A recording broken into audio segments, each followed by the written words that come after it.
শুভেন্দু অধিকারী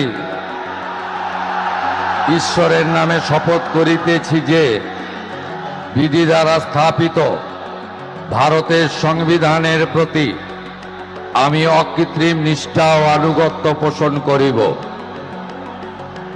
আমি ভারতের সার্বভৌমত্ব ও অখণ্ডতা রক্ষা করিব।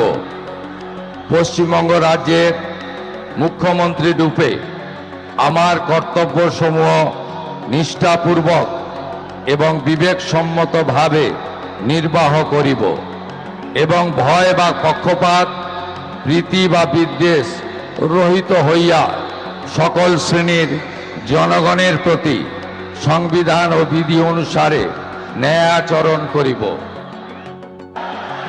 আমি শুভেন্দু অধিকারী ঈশ্বরের নামে শপথ করিতেছি যে পশ্চিমবঙ্গ রাজ্যের মুখ্যমন্ত্রী রূপে যে কোনো বিষয় যাহা আমার বিবেচনার জন্য আনিত হইবে বা আমি জ্ঞাত হইব, তাহা মুখ্যমন্ত্রী রূপে আমার কর্তব্য সমূহের যথাযথ নির্বাহের জন্য যেরূপ আবশ্যক হইতে পারে তদ্গতিকে আমি প্রত্যক্ষ বা পরোক্ষভাবে কোনো ব্যক্তি বা ব্যক্তিগণের নিকট জ্ঞাপন করিব না বা প্রকাশ করিব না।